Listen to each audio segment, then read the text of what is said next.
आऊज़ु बिल्लाहि मिनश्शैतानिर्रजीम बिस्मिल्लाहिर्रहमानिर्रहीम। ये बात हकीकत पर मबनी है कि जब बंदे का जिस्म बीमार हो जाता है तो उसको खाने वाली हर चीज़ कड़वी लगती है। मसलन पानी, दूध, रोटी वगैरह ये सब चीज़ें कड़वी लगती हैं। हालांकि ये चीज़ें कड़वी नहीं, बल्कि बीमारी ने उसके मुंह का जायका ख़राब कर दिया है, जिसकी वजह से उसको हर खाने वाली चीज़ कड़वी लगती है। यहाँ तक इन एशिया को खाने को जी नहीं चाहता। बिल्कुल इसी तरह जिसकी रूह बीमार हो जाए उसको नमाज अच्छी नहीं लगती, रोज़ा अच्छा नहीं लगता, नमाज पढ़ने को जी नहीं चाहता, नेक अमाल में दिल नहीं लगता। हालांकि उसका ईमान है कि नमाज अच्छी है, नेकियां करनी चाहिए। जिस्म बीमार हो जाए तो उसका इलाज खुशी से नहीं बल्कि ज़बरदस्ती किया जाता है। मसलन टीका खुशी से नहीं लगवाया जाता और ना कड़वी दवाई खुशी से खाई जाती है। जिस तरह जिस्म की बीमारी दूर करने के लिए इलाज ज़बरदस्ती किया जाता है, बिल्कुल इसी तरह जब रूह बीमार हो जाए तो उसका इलाज भी ज़बरदस्ती करना होगा। पहले ये ज़हन बना लें कि रूह की बीमारी को दूर करने के लिए इलाज में ज़बरदस्ती करनी पड़ी तो ज़रूर करेंगे, और इस सिलसिले में जो भी इलाज बताया जाए इस पर अमल ज़रूर करेंगे। डॉक्टर को 5,000 रुपये फ़ीस देकर नुस्खा हासिल किया जाता है। आराम तो इलाज पर अमल करने से ही हासिल होगा। इलाज घर में रख लेने से आराम नहीं आएगा। लिहाजा रूह की बीमारी दूर करने के लिए जितने भी इलाज बताए जाएं इन पर अमल करेंगे तो इंशाअल्लाह अज़ व जल ज़रूर आराम आएगा। नुस्खा नंबर 1 यानी इलाज नंबर 1 है, अगर ये वजूद नमाज ना पढ़े तो इस वजूद को अल्लाह अज़्ज़ व जल का रिज़्क़ ना खिलाया जाए। ये बात हकीकत पर मबनी है कि वजूद अल्लाह ताला अज़्ज़ व जल के आगे नहीं झुकता, वो इस लायक नहीं कि उसको अल्लाह अज़्ज़ व जल का रिज़्क़ खिलाया जाए। खाना खुद ब खुद मुँह में नहीं जाता, हाथ से पकड़कर मुँह में ले जाएंगे तो ही पेट भरेगा। अगर ये वजूद नमाज ना पढ़े तो इसको रोटी ना खिलाई जाए, ये रोटी का मुतालबा करे तो कहो कि पहले नमाज पढ़ो फिर रोटी मिलेगी। एक अल्लाह की बंदी कहने लगी कि आलमा साहिबा, हमने आज तक यही सुना है कि अगर भूख ज़्यादा लगती हो तो पहले खाना खा ले और बाद में नमाज अदा करें, ताकि फिर पूरी यकसोई के साथ नमाज अदा कर सकें।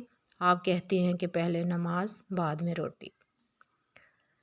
मैंने बताया कि बहन, ये इसलिए है कि जिसने खाना खाकर नमाज पढ़नी है ये सिर्फ़ उसी के लिए है, और जिसने खाना खाकर नमाज नहीं पढ़नी उसके लिए यही बेहतर है कि पहले नमाज पढ़े बाद में खाना खाए, और अगर नमाज ना पढ़े तो खाना ना खाए। एक ने सवाल किया कि ये जिस्म के साथ ज़्यादती है, तो मैंने अर्ज़ किया कि अगर दुनिया में थोड़ी सी सख्ती करने से कब्र और हशर में सख्ती से निजात मिलती है तो इस सख्ती को सादत समझना चाहिए। बल्कि एक बुजुर्ग का नुस्खा मुझे बहुत अच्छा लगा। वो फरमाते हैं कि इतनी देर तक नाश्ता ना करो जब तक नमाज फ़जर अदा ना कर लो।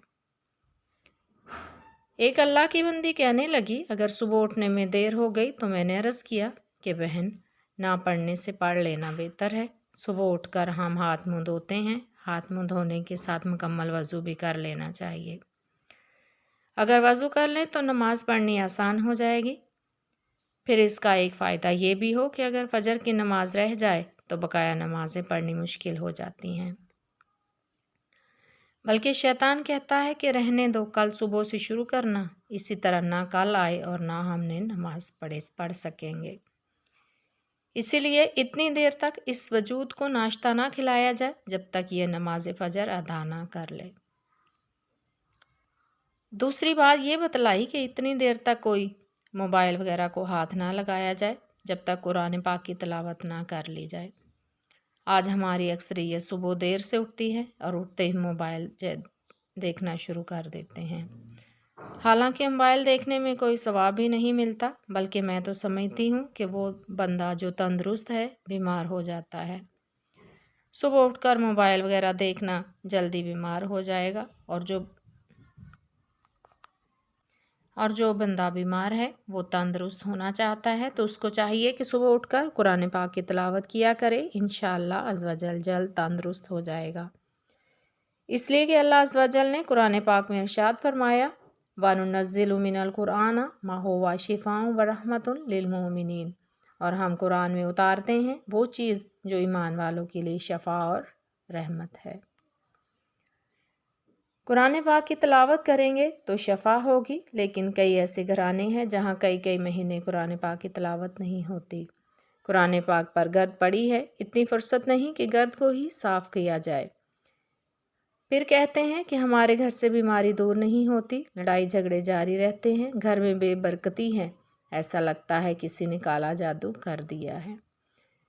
میں پوچھتی ہوں کہ گھر میں قرآن پاک کی تلاوت کرتے ہو؟ کہتے ہیں کہ نہیں۔ تو میں نے جواب دیا کہ یاد رکھو، جس گھر میں چاہے 20 افراد ہوں، اگر قرآن پاک کی تلاوت نہیں کریں گے تو وہ گھر ویران ہو جائے گا، اور ویران گھر پر شیطان آسانی سے قبضہ کر لیتا ہے۔ تو جب شیطان قبضہ کرے گا تو لڑائی جھگڑے، بے برکتی اور بیماری سب کچھ ہوگا، اور جہاں چاہے ایک بندہ رہتا ہو قرآن پاک کی تلاوت کرے تو وہ گھر آباد ہوگا۔ تو جیسے آباد گھر پر قبضہ کرنا مشکل ہو جاتا ہے، جبکہ ویران گھر پر قبضہ کرنا آسان ہوتا ہے، بالکل اسی طرح شیطان کا قبضہ اس گھر میں ہرگز نہیں ہوگا جہاں قرآن پاک کی تلاوت ہوگی۔ اگر دنیا اور آخرت کی بھلائیاں چاہتے ہو تو قرآن پاک کی تلاوت کو اپنا معمول بنا لیں۔ پیارے بھائی بہنوں، بلکہ ہو سکے تو قرآن پاک کی تلاوت کے ساتھ ساتھ اس کا ترجمہ اور تفسیر بھی پڑھیں۔ رات کی خوراک یہ ہے کہ اتنی دیر تک سونا ہی نہیں جب تک 5 نمازیں پوری نہ کر لیں۔ سونے والے رب کو سجدہ کر کے سو، کیا خبر اٹھے نہ اٹھے صبح کو۔ اب جی علاج نمبر 2، جو بھی آپ کو ملے اس کو نماز کی تلقین کرتے جائیں۔ جب آپ کسی کا بھلا چاہیں گے تو آپ کا بھلا خود بخود ہوتا چلا جائے گا۔ ہو سکتا ہے کہ شیطان وسوسے ڈالے کہ تو خود نماز نہیں پڑھتا تو دوسروں کو کیوں کہتے ہو؟ تو اس کا جواب یہ ہے کہ نبی پاک صلی اللہ علیہ وآلہ وسلم نے ارشاد فرمایا تم نیکی کی دعوت دیتے جاؤ، چاہے تم خود عمل کرتے ہو یا نہیں، کیونکہ نیکی کی دعوت دینے کے لیے معصوم ہونا شرط نہیں۔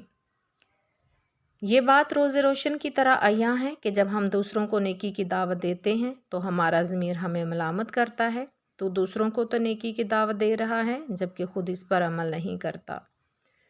تو جب ضمیر ملامت کرے گا تو بندے کی اصلاح کا آغاز ہو جائے گا، بلکہ یہ چاہے آزما کر دیکھیں۔ جس نیک کام کرنے کو جی نہ چاہتا ہو اس کے فضائل لوگوں کو بتانا شروع کر دو، پھر دیکھو اندر سے ضمیر ملامت کرے گا، اور جب ضمیر ملامت شروع کر دے گا تو بندے کی اصلاح خود بخود شروع ہو جائے گی۔ وما علینا الا البلاغ۔